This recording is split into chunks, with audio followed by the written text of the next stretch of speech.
This is Electric Universe Eyes, and today I'm going to narrate The Ancient Pagan Origins of Easter, written by Joanna Gillen on April 18th, 2019, published to ancient-origins.net. Easter is a festival and holiday celebrated by millions of people around the world who honor the resurrection of Jesus from the dead, described in the New Testament as having occurred 3 days after his crucifixion at Calvary. It is also the day that children excitedly wait for the Easter Bunny to arrive and deliver their treats of chocolate eggs. Easter is a, quote, movable feast, which is chosen to correspond with the first Sunday following the full moon after the March equinox and occurs on different dates around the world, since Western churches use the Gregorian calendar, while Eastern churches use the Julian calendar. Most historians, including biblical scholars, agree that Easter was originally a pagan festival. According to the New Unger's Bible Dictionary, the word Easter is of Saxon origin, Aestra, the goddess of spring, in whose honor sacrifices were offered about Passover time each year. By the 8th century, Anglo-Saxons had adopted the name to designate the celebration of Christ's resurrection. However, even among those who maintain that Easter has pagan roots, there is some disagreement over which pagan tradition the festival emerged from. Here we will explore some of those perspectives. Resurrection as a symbol of rebirth. One theory that has been put forward is that the Easter story of crucifixion and resurrection is symbolic of rebirth and renewal and retells the cycle of the seasons, the death, and the return of the sun. According to some scholars, such as Dr. Tony Nugent, teacher of theology and religious studies at Seattle University and Presbyterian minister, the Easter story comes from the Sumerian legend of Damuzi, or Tammuz, and his wife Inanna, or Ishtar, an epic myth called The Descent of Inanna, found inscribed on cuneiform clay tablets dating back to 2100 BC. When Tammuz dies, Ishtar is grief-stricken and follows him to the underworld. In the underworld, she enters through 7 gates and her worldly attire is removed. Quote, naked and bowed low, she is judged, killed, and then hung on display.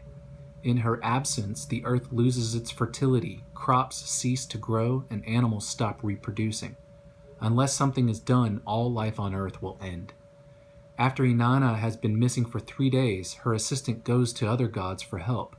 Finally, one of them, Enki, creates 2 creatures who carry the plant of life and water of life down to the underworld, sprinkling them on Inanna and Damuzi, resurrecting them and giving them the power to return to the earth as the light of the sun for 6 months.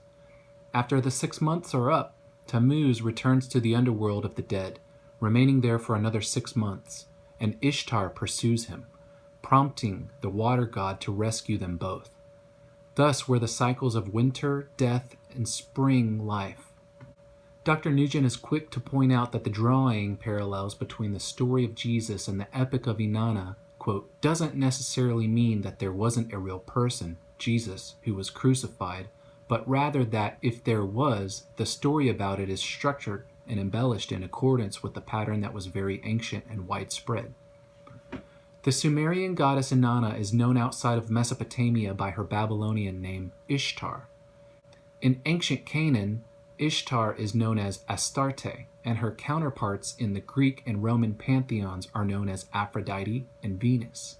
In the 4th century, when Christians identified the exact site in Jerusalem where the empty tomb of Jesus had been located, they selected the spot where a temple of Aphrodite, also known as Astarte, Ishtar, and Inanna, stood. The temple was torn down and the sole church of the Holy Sepulchre was built, the holiest church in the Christian world. Dr. Nugent points out that the story of Inanna and Damuzi is just one of a number of accounts of dying and rising gods that represent the cycle of the seasons and the stars. For example, the resurrection of Egyptian Horus, the story of Mithras, who was worshipped at springtime, and the tale of Dionysus, resurrected by his grandmother. Among these stories are prevailing themes of fertility, conception, renewal, descent into darkness, and the triumph of light over darkness or good over evil. Easter as a celebration of the goddess of spring.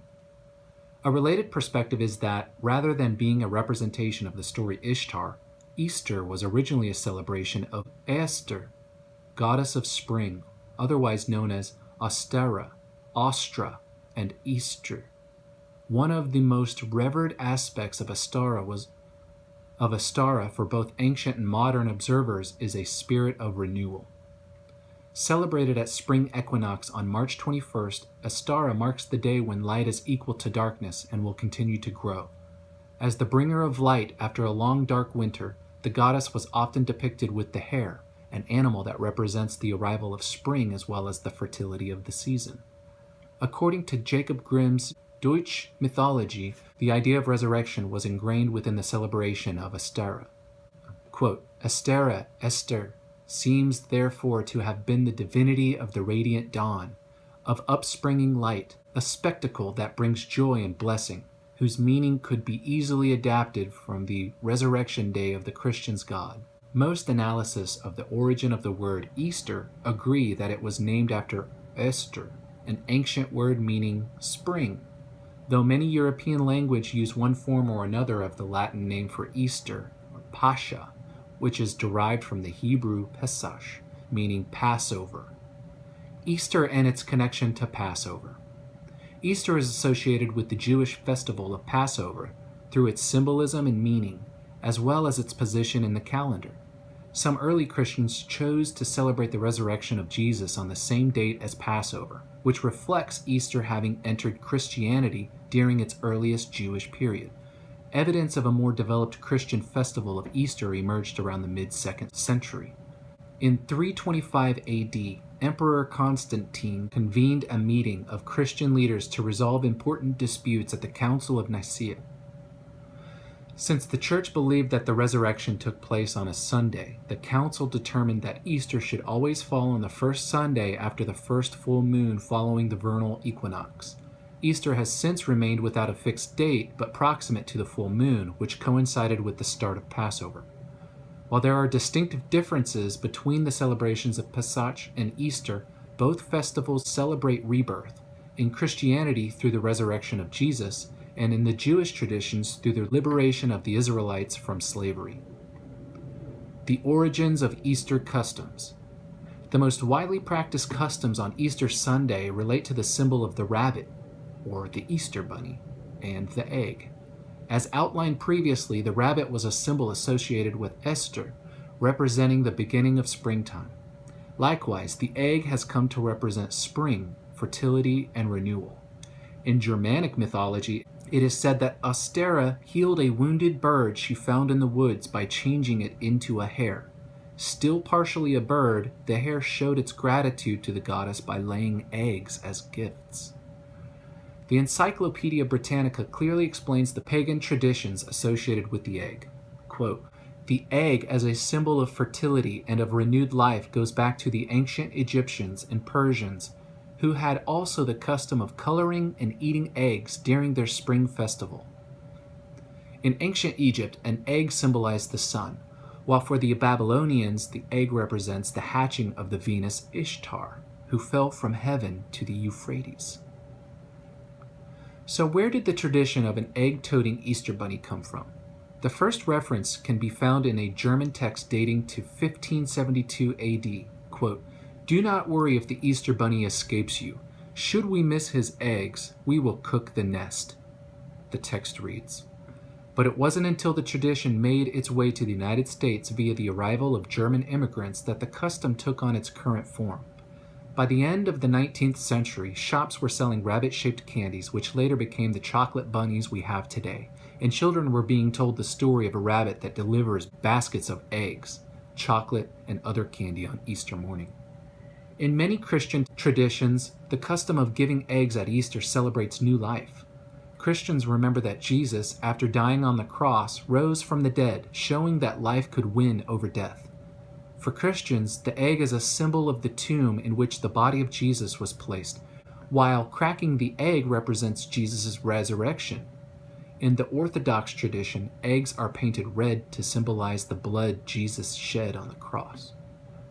Regardless of the very ancient origins of the symbol of the egg, most people agree that nothing symbolizes renewal more perfectly than the egg, round, endless, and full of the promise of life.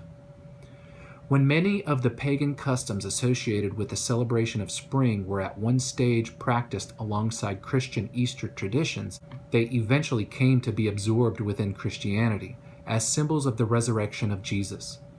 The First Council of Nicaea, 325, established the date of Easter as the first Sunday after the full moon, the paschal full moon following the March equinox.